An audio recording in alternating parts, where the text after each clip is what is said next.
ಈ ಧರ್ಮಸ್ಥಳ ಪ್ರಕರಣದಲ್ಲಿ ಸುಜಾತಾ ಭಟ್, ಅನನ್ಯ ಭಟ್ ಅನ್ನ ಸೃಷ್ಟಿಕರ್ತೆ.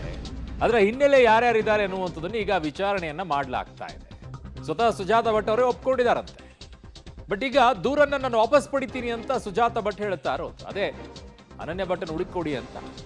ದೂರಿನ ಹಿಂದಿರುವಂತ ರಹಸ್ಯ ಸೂತ್ರಧಾರಿಗಳ ಹೆಸರನ್ನ ಈಗ ಸುಜಾತಾ ಭಟ್ ಹೇಳಿದಾರಂತೆ. ತಪ್ಪಾಯ್ತು, ನನ್ನನ್ನ ಬಿಟ್ಬಿಡಿ ಅಂತ ಸುಜಾತಾ ಭಟ್ ಕಣ್ಣೀರು ಹಾಕ್ತಾ ಇದ್ದಾರೆ. ಬಟ್ ಕಾನೂನಿನ ಮುಂದೆ ಕಣ್ಣೀರಿಗೆ ಬೆಲೆ ಇಲ್ಲ. ಅನನ್ಯ ಭಟ್ ನಾಪತ್ತೆ ಪ್ರಕರಣದ ದೂರುದಾರೆ ಸುಜಾತಾ ಭಟ್. ಅನನ್ಯ ಭಟ್ ಅನ್ನುವಂಥ ಸೃಷ್ಟಿಕರ್ತೆ ಸುಜಾತಾ ಭಟ್. ಆದರೆ ಇದಕ್ಕೆ ಡೈರೆಕ್ಟ್ ಮಾಡಿದಂಥವ್ರು ಯಾರು, ಡೈರೆಕ್ಟರ್ ಯಾರು? ಈಗ ಪಾತ್ರಧಾರಿ ಅವರಿದ್ದಾರೆ, ಅವ್ರ ಕಥೆಯನ್ನು ಹೆಣಿದ್ರು, ಅದೆಲ್ಲ ಆಯಿತು.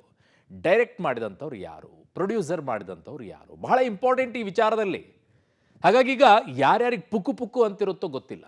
ಅವರೆಲ್ಲ ಬಂದು ಇವತ್ತು ಸೋಷಿಯಲ್ ಮೀಡಿಯಾದಲ್ಲಿ ಕೂತ್ಕೊಂಡು ಇನ್ನೇನು ಪುಂಗುತ್ತಾರೋ ಗೊತ್ತಿಲ್ಲ, ಇನ್ನು ಯಾವ ರೀತಿಯಾದಂಥ ಕಥೆಗಳನ್ನು ಕಟ್ತಾರೋ ಗೊತ್ತಿಲ್ಲ. ಅದು ಯಾವುದು ಪ್ರಯೋಜನಕ್ಕೆ ಬರೋದಿಲ್ಲ. ಕಾನೂನು ಕೇಳೋದು ಒಂದೇ, ನೀನು ಹೆಂಗಮ್ಮ ದಾರಿ ತಪ್ಪಿಸಿದೆ, ನೀನು ಹೆಂಗಮ್ಮ ಸಮಾಜದಲ್ಲಿ ಇಂಥದ್ದೊಂದು ಕಥೆಯನ್ನು ಕಟ್ಟಿದೆ ಅನ್ನುವಂಥದ್ದು ಬಹಳ ಇಂಪಾರ್ಟೆಂಟ್.